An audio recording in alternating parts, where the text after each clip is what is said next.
মুচমুচে পেঁয়াজু তৈরির একটা রেসিপি আজকে শেয়ার করে নেব তোমাদের সাথে। তো দেখো, প্রথমেই আমি লম্বালম্বি করে পেঁয়াজগুলোকে কুচি করে নিয়েছি। আর কুচি করার পর পেঁয়াজগুলো হাত দিয়ে এভাবে ছাড়িয়ে নিয়েছি।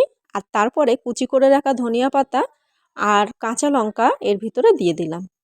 তারপরে একটা লেবুর রস দিয়ে দেব। এতে কিন্তু পেঁয়াজটা অনেক বেশি খাস্তা হবে। তারপরে পরিমাণ মতো লবণ দিয়ে দেব, পরিমাণ মতো জিরের গুঁড়ো, পরিমাণ মতো হলুদের গুঁড়ো, আর তারপরে হাফ চা চামচ লঙ্কার গুঁড়ো দিয়ে দেবো। যেহেতু কাঁচা লঙ্কা দেওয়া আছে ওই জন্য অল্প করে দিলাম।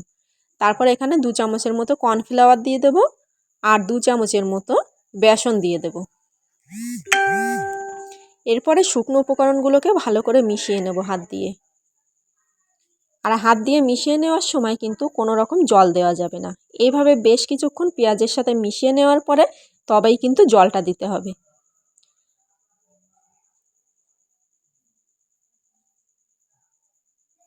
আর এই অবস্থায় কিন্তু পেঁয়াজগুলো অনেক বেশি নরম হয়ে যাবে। এরপরে অল্প অল্প করে জল দিয়ে আমি এই ব্যাটারটা রেডি করে নেব। আর জলের পরিমাণটা কিন্তু খুবই কম লাগবে এখানে। আর বেসনটাও বেশি হয়ে গেলে কিন্তু পেঁয়াজু খেতে বেশি মুচমুচে হবে না। আর দেখো, এটা মাখানো রেডি হয়ে গেছে। এরপরে কড়াইতে তেল বসিয়ে গরম তেলের মধ্যেই কিন্তু ছেড়ে দিতে হবে পেঁয়াজ মাখানোগুলো। আর এইভাবে ছোট ছোট করে কেটে তেলের মধ্যে দিয়ে দিতে হবে। আর মিডিয়াম ফ্লেমে কিন্তু এটা ভাজা করতে হবে। হাই ফ্লেমে ভাজলে কিন্তু পেঁয়াজগুলো পুড়ে যেতে পারে, তখন কিন্তু খেতে ভালো লাগবে না।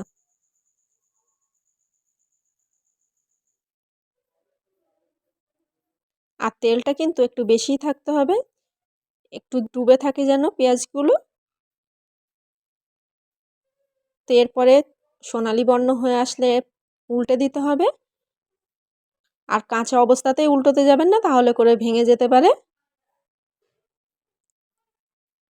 আর এখন দেখো, এগুলো রেডি হয়ে গেছে। গোল্ডেন ব্রাউন কালার চলে আসলে কিন্তু এগুলোকে তুলে নিতে হবে।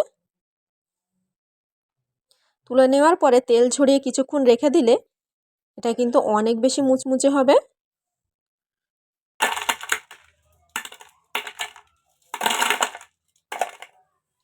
আর এখন রেডি হয়ে গেছে মুচমুচে পেঁয়াজু। এটা কিন্তু সস দিয়ে খেতে বা এমনি শুধু খেতেও কিন্তু অনেক বেশি ভালো লাগে সন্ধ্যাবেলা চায়ের সাথে।